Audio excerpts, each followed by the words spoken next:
사건 번호 2023 타경 103551이고요. 권리 분석을 위하여 구독과 좋아요, 멤버 가입 부탁드립니다. 강의 문의는 오른쪽 상단에 연락처로 주시면 좋아요. 자, 다세대 주택이에요. 다세대 주택의 임차권 등기 빨간색으로, 그리고 대항력 있는 임차인 공시가 1에서 2억, 허그 임차권 인수 조건 변경. 이 얘기 이제 계속 듣는 분들 아시겠죠? 대항력 있는 임차인이 있어. 처음에 임대차 계약을 했는데 전세로, 그런 다음에 그 계약하면서 전세보증금 반환 보증을 들었어. 어디에? 허그에다가. 그 상태에서 한 2년 정도 계약 기간이 흘렀는데 임대인이 보증금 안 내줘요. 안 내준 상태에서 큰일 났네. 그러면은 잠깐 아래 보면서 말씀드릴까? 이렇게 임차인이 계셨는데 20년도 11월 17일 날 계약을 하면서 허그에 주택도시보증공사에 전세보증금 반환 보증을 들었고, 그 상태에서 2년이 흘렀어요. 2년이 흘렀으면은 22년이네. 22년 11월 17일. 그 상태에서 임대인이 보증금 안 내줘. 그러면은 이 임차인은 여기 주택도시보증공사 허그한테 보증보험 들었으니까 임대인이 돈을 안 줘요. 당신네가 돈 좀 주세요. 책임져 주세요 하면은 허그는 그래 알았어. 너한테 보증금 줄게. 보증금 주고 이사 나가. 대신에 이사 나가기 전에 임차권 등기 명령만 하고 주택 임차권이 등기가 되면은 그때 이사 나가 해서 임차권 등기하고 이사를 나가신 거죠. 그 말은 빈집이란 얘기죠. 이게 빈집인 상태에서 우리가 낙찰받고 명도하게 되면은 허그한테 우리 잔금 냈어요 라고 알려드리면은 허그는 이 집에 비밀번호를 주는 거죠. 이게 우리가 잘 알고 있는 허그 임차권, 여기 있죠. 임차권 인수 조건 변경된 사건이죠. 근데 그 사이에 이분이 임차권 등기하고 이사 나간 사이에 임차인이 또 들어올 수도 있어요. 근데 이 사건은 또 안 들어와 있어. 희망빌린 사건은 또 누가 들어와 있었죠. 들어와 있는 상태에서 말소기준 권리보다 전입일자가 빠르면 그 사람이 전세 임차인이냐, 월세 임차인이냐, 무상거주자냐, 깔세 임차인이냐, 그걸 알 수가 없는 거죠. 그거를 반드시 조사해보고 들어가야 되는데, 일단 이런 사건이 이 위에 글자만 봐도 이제 어떤 내용인지 알겠죠. 그리고 공시가 1에서 2억인데 공시가 1억 이하라고 적혀 있으면은 세금, 취득세에서만 중과가 안 되는 거고 주택수에서 빠지는 거죠. 이런 상황이 있는 물건이에요. 위치 보시면은 안양시 만안구 안양동에 있는 아트리움 다세대주택 빌라죠. 면적은 52.1제곱. 전용 면적이니까 강의 때도 면적에 대해서 이번부터는 계속 그림으로 보여드리고 있어요. 기본적인 거니까 좀 잘 알고 들어가시면 좋겠다 싶어서. 자, 15.76평이면은 작은 3룸이나 2룸 정도 되겠죠. 그리고 소유자는 권땡땡님, 채무자 권땡땡님 같은 분이시고, 경매 개시 결정이 23년 6월 9일인데 강제경매예요. 우리 기본적인 거지만 임의경매와 강제경매하고 차이는, 임의경매는 담보권에 기한 경매, 보통 근저당권, 전세권이 될 수도 있고, 강제경매는 판결문에 대한 건데, 사건을 많이 보다 보니까 강제경매가 있는 거는 보통 개인의 강제경매는 임차인이 경매는 게 많더라. 그 중에서도 요새는 주택도시보증공사 허그에서 경매 집어넣은 게 많이 있더라. 이렇게 이것만 봐도 알 수가 있죠. 감정가가 2억 9,700 나왔는데 이 감정가는 이 시점에 시세라고 보면 되죠. 근데 빌라는 시세가 다 다르니까 좀 확인을 해봐야겠죠. 최저가가 봅시다. 유찰이 1번, 2번, 3번 됐어. 그때 변경됐네. 이 허그 사건은 변경이 됐다 그러면은 이때쯤에 대항력 확약서 포기 확약서 넣은 시점이죠. 자, 우리 행부님이 허그에다 연락처 남겨도 연락 안 와서 강제 개문했어요 하셨네요. 전화로 하면은 보통은 이제 알려주는데 이런 사례도 있네요. 네. 근데 허그에서 보면은 사례가 되게 여러 가지 있어. 별의별, 이게 딱 법으로 정해져 있지 않다 보니까 여러 가지 사례가 많이 나오죠. 그러면은 2024년 11월 19일 전에 허그에서 대항력 포기 확약서를 집어넣겠네요. 문건 송달 내역을 봅시다. 진짜 그런가? 볼까요? 2024년 확약서, 여기 있다. 10월 31일 날 채권자 주택도시보증공사 확약서 제출. 딱 들어갔죠. 10월 31일. 10월 31일 날 받아가지고 11월 19일 날 예정이었는데 변경시킨 거예요. 왜 변경시켰죠? 처음부터 다시 하려고 변경을 시켰어요. 그러면 처음부터 다시 2억 9,700. 한 번 유찰됐어. 또 2억 3,700. 한 번 더 유찰됐어. 1억 9천까지 내려왔어요. 64%. 감정가의 64%입니다. 그러면 시세는 조사를 해봐야겠죠. 여기까지가 기본 사항이고, 등기사항 볼까요? 등기사항 보시면은 말소 기준 권리가 될 수 있는 권리는 저당권, 근저당, 압류, 가압류, 담보가등기, 경매 기입등기, 경매 기입등기 요거죠. 그리고 전세권이 될 수도 있는데, 전세권은 전부에 결정해야 되고, 배당 요구를 했거나 경매 신청을 해야지 전세권이 말소 기준 권리가 되죠. 물론 가장 맨 최선순위여야 되고, 이 물건에서는 말소 기준 권리 될 수 있는 게 근저당, 가압류, 압류, 강제경매 중에 낙찰 제일 빠른 거 이거. 주식회사 다땡땡땡의 근저당권이 말소 기준 권리고, 낙찰 받으면 얘를 포함해서 다 소멸이죠. 인수하는 게 없는데 주택 임차권이 있어요. 임차권은 임차인이 등기하고 이사 나가도 전입하고 확정이 살아있는 거죠. 근데 전입일자가 20년 11월 17일이야. 말소 기준 권리보다 빨라. 위에 보시면은 선순위 임차인이야. 근데 매각 물권 명사서를 보면은 이것도 반드시 확인하고 들어가셔야 돼요. 매각 물권 명사서에 어디야? 여기다 신청 채권자 겸 주택 임차권의 승계인 허그가 주택 임차권의 우선 면제권만 주장하고 대항력을 포기하며 이 사건 배당에서 임대차 보증금이 전액 변제되지 않는 경우 매수인, 낙찰자에 대하여 잔존 임대차 보증금 반환 청구권을 포기하고 주택 임차권 등기를 말소하는 것을 동의한다는 확약서를 제출하였으므로 이를 조건으로 매각. 이 문구가 반드시 있어야 돼요. 반드시 매각 문구 명세서에 있어야지 대항력 포기가 된 거고, 허그에서는 법원에다가 이 확약서 제출해도 이게 안 되는, 거부당하는 경우가 있어가지고 요거 반드시 확인하고 진행하시고요. 건축물시장 보기 전에 일단. 그러면은 평범한 사건이 됩니다. 평범한 사건이 되고 다른 임차인도 없고, 이 상태에서는 세대 알람을 해보면은 아무도 없어야겠죠. 왜냐하면 임차인이 이사 나갔을 테니까. 눌러볼까? 눌러봐도 되나? 네, 아무도 없습니다. 아무도 없어요. 해당 주소에 세대주가 존재하지 않음. 근데 이게 날짜가 23년 12월 28일이니까 실제로 입찰하실 분들은 지금 한번 세대 알람 해봐야 돼요. 시기가 다 달라. 세대 알람 했을 때는 23년 12월 28일이고, 해당 조사서를 보면은 이때는 23년 6월 15일이고, 그리고 현재 25년도 아니에요. 25년도니까 세대 열람 정도는 입찰하시는 분들은 꼭 해보시면 좋을 것 같아요. 일단 이러면 평범한 사건이 됐어. 평범하게 인수하는 게 없죠. 등기상에 인수하는 게 없고, 점유자의 권리도 인수 안 해. 사실 선순위 임차인이 허그에서 대항력 포기하지 않았으면은 선순위 임차인이 배당 요구를 했으니까 미배당금 인수하는 거고, 배당 요구가 만약에 없어. 그러면 전액 인수였죠. 근데 대항력 포기 확약서를 제출함으로써 임차인에 대한 부담도 싹 사라졌고, 시세만 잘 조사하면 되는데, 제 스타일을 보면 아시겠지만은 빌라 501호예요. 501호. 501호는 제가 가끔씩 말씀드리죠. 이게 지어진 지가 18년도예요. 준신축 빌라들은 보면은 탑층에, 자 보세요. 얘는 서비스 면적 15평. 그럼 빌라에서 발코니 있죠. 발코니는 서비스 면적. 근데 탑층에 다락 복층이 있으면은 그 다락 복층도 전체가 서비스 면적이죠. 그럼 실제 사용할 수 있는 실사용 면적은 굉장히 넓어지겠죠. 거의 30평 가까이 되겠죠, 아마. 사진 한번 볼까요? 과연 이게 복층인가 아닌가? 법원 사진 보면은, 근데 이것도 이게 5층 가는 문이에요. 5층 올라가는 문. 이거 보고 느끼시는 게 있는 분들도 계실 텐데, 보통 이렇게 외부 계단을 막는 경우는 소방법에 위반될 수도 있겠는데 라는 생각도 들죠. 근데 그거는 뭐 차후 문제고, 이렇게 501호가 계단을 막고서 쓰고 있습니다. 그리고 이렇게 괜찮아 보여. 근데 여기에 보통 원래 테라스란 명칭은 1층인데 외부 테라스가 있네. 이렇게 테라스. 이거 되게 좋은 거 아닌가? 좋다는 얘기는 사람들이 선호한다는 얘기죠. 여기에다가서 뭐 여러 가지 활용할 수 있으니까. 정말 고기 구워 먹을 수도 있고, 그럴 동네인지는 모르겠지만은, 테라스 쓸 수 있고, 그리고 앞에도 자동문이네요. 준신축 정도 되니까. 이런 상황이고, 동네 보면, 요거는 좀 오래됐고, 이 앞에도 오래된 집, 저 뒤에도 오래된 집 보이죠? 이렇게 반지하 있는 집은 보통 주차장에서 안 나올 거 아니에요? 좀 오래된 집이죠. 근데 얘만 지금 신축이야. 얘만 신축. 지금 보고 있는 거는 대항력 포기 사건인데 안양에 복층 빌라처럼 보이는 걸 지금 보고 있어요. 얘만 준신축이야.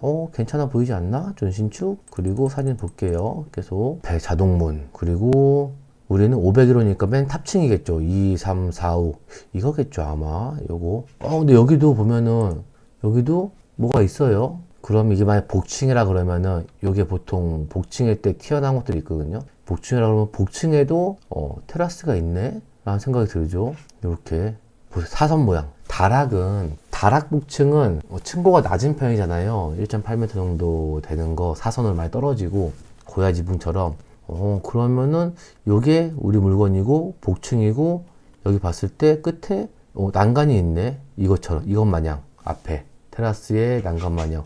그럼 복층에도 밖으로 나갈 수가 있지 않을까? 라는 생각이 들죠. 위치고 위치는 안양역에서 여기네. 멀진 않아. 걸어가기엔 좀 멀어 보긴 하는데 여기 상업지역을 건너면은 고등학교 바로 뒤에 있고, 그리고 안양 이동 행정복지센터에서 건너면 바로 있고, 요 앞에 점선 지나가는 거는 뭐 철도 같은 게 예정돼 있을 수도 있고요. 물론 여기 생길지 안 생길지는 조사해 봐야겠지만은 요런 상태고, 그리고 도면 나왔다. 도면 좀 봅시다. 도면 보면은 이렇게 돼 있네요. 도면이 5층 배치도 탑층이었어요. 입구를 막았으니까 탑층이었고, 여기 현관 쭉 여기 아래쪽은 아까 문을 막았죠.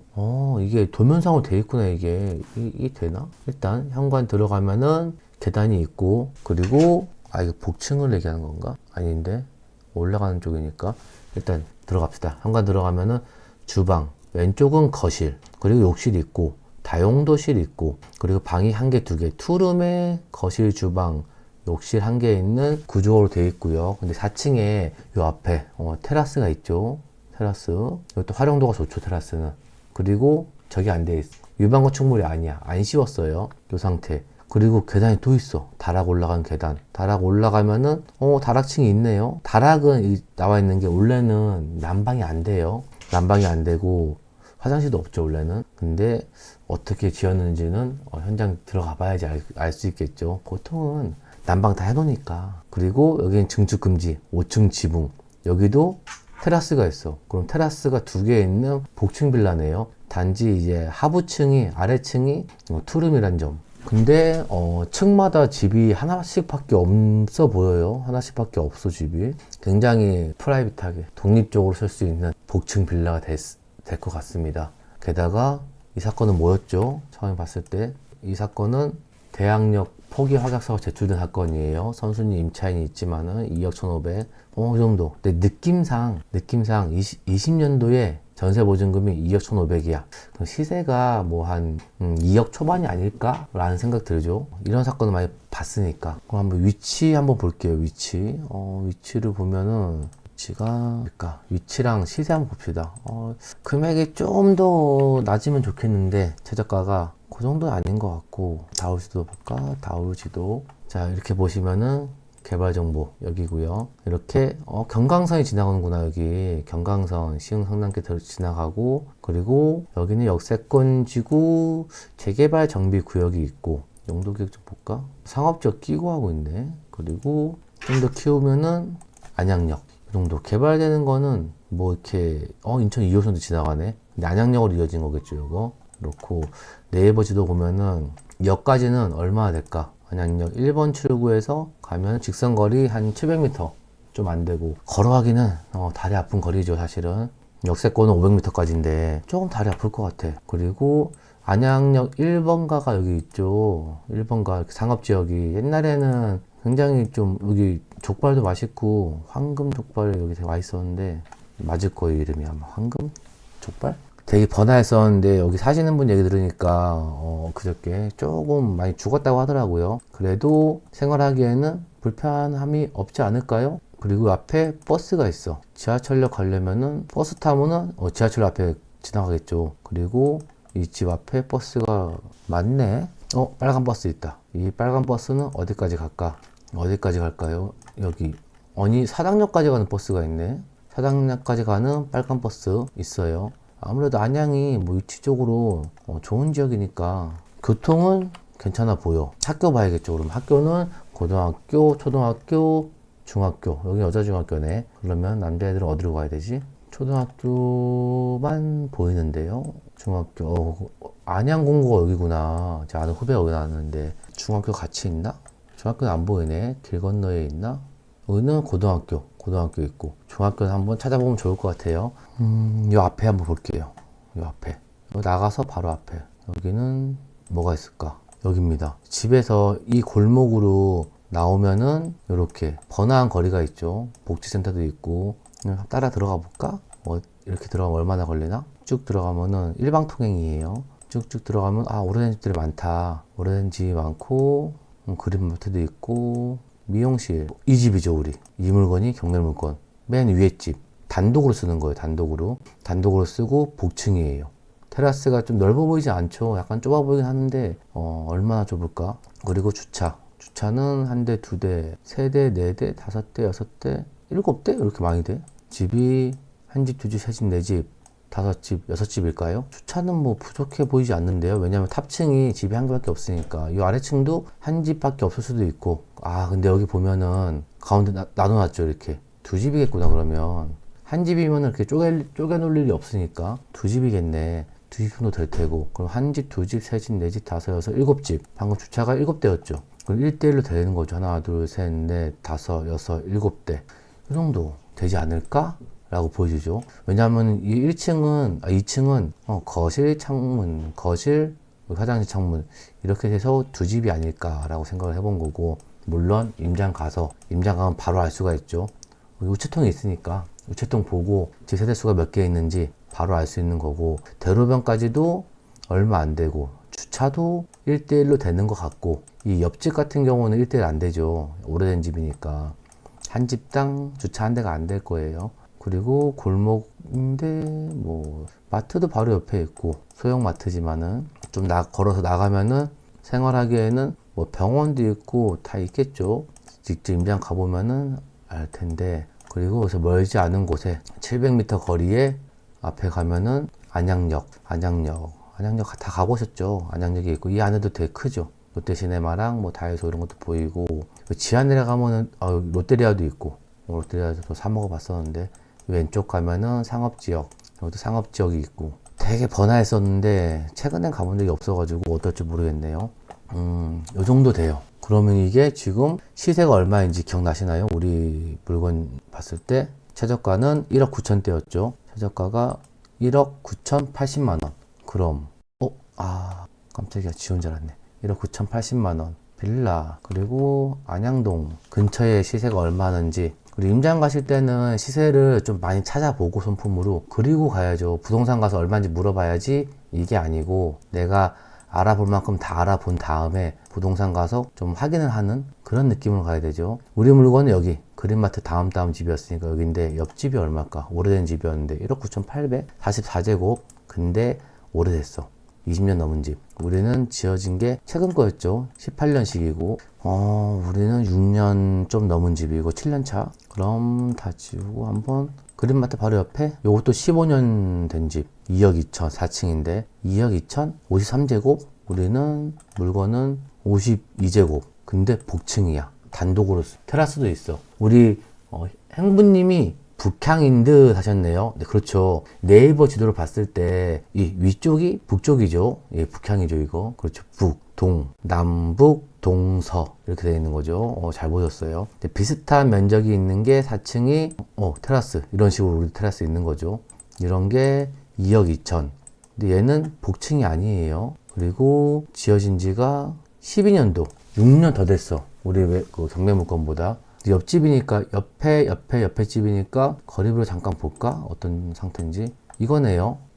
이건가? 이거 말고 이걸로 보자. 옆에 집 위쪽이죠. 여기 이 집이었으니까 로드뷰로 보면 지금 2억 2천에 나온 집은 이거예요. 4층. 우리 물건은 저기 있는 거 이거고 요거고. 어때 보이나요? 둘이 근데 상태도 여기 괜찮아 보인다. 지어진 지가 6년 더 오래된 건데도 나빠 보이지 않네. 근데 여기 일반 건축물도 있죠. 그거 논외로 치더라도 2억 2천? 근데 복층이면은 한 2억 2천보다는 더 받지 않을까? 라는 생각이 들고, 저는 2억 3천 한번 보겠습니다. 복층이니까. 물론 조사해 보셔야 돼요. 들어가셔가지고요. 입찰가 한정표 한번 넣어볼게요. 어떨지. 여기에 감정가는 2억 9,700. 2억 9,700, 2억 3천보다 더 받으려나? 그리고 복층 아닌 게 2억 2천 정도의 매물이 나와 있으니까 2억 4천? 그래도 안양에 역세권은 아니지만 안양역 가까운데 살기 좋고 2억 4천. 이건 가봐야 돼요. 약간 제가 소극적으로 적을 수 있는데. 그리고 최저가가 1억 9천대죠. 아니 2억 4천이면은 2억 1천 적어도 되지 않을까요? 3천? 3천 남기는 거 너무 적은가요? 2억 1천에 입찰하게 되면은 5% 금리로 70% 대출받으면 한 달 이자가 60만 원대 나가고요. 그리고 필요한 돈은 한 6천만 원대 정도 필요하고 2억 4천에 팔게 되면은 2,600 남아요. 물론 세금 여기서 빠야 돼요. 다 다르니까 세금은. 비과세로 하면은 뭐 2,600 남겠지만은 단타로 노려보고 하면 좋지 않을까? 라는 생각이 듭니다. 정리하면은 경기 안양시 안양동에 안양역에서 한 700m 거리에 있는 다세대 주택 빌라고요. 단독으로 탑층하고 다락 복층까지 있고 테라스가 2개 있는 그런 빌라고, 지금 선순위 임차인이 있었는데 허그에서 임차권 인수해가지고 대항력 포기 확약서 제출한 사건이라서 인수하는 게 없는 권리상으로 깨끗해진 물건이고, 조금 선호하지 않을까 라는 생각이 들어서 가져와 봤습니다. 관심 있는 분들은 한번 임장 가보시면 좋을 것 같고요. 혼자 하기 어려운 분들은 임장 동행 신청하시면 같이 할게요. 임장 동행 하면은 요새는 거의 안 하고 있는데 한 1시간 반, 2시간은 약간 강의하듯이 물건에 대해서도 그 경매에 대해서 좀 둘이서 이렇게 단둘이 말씀을 좀 드리고, 그리고 임장을 시작합니다. 공부하기도 좋을 거예요. 네, 다음 사건 볼게요.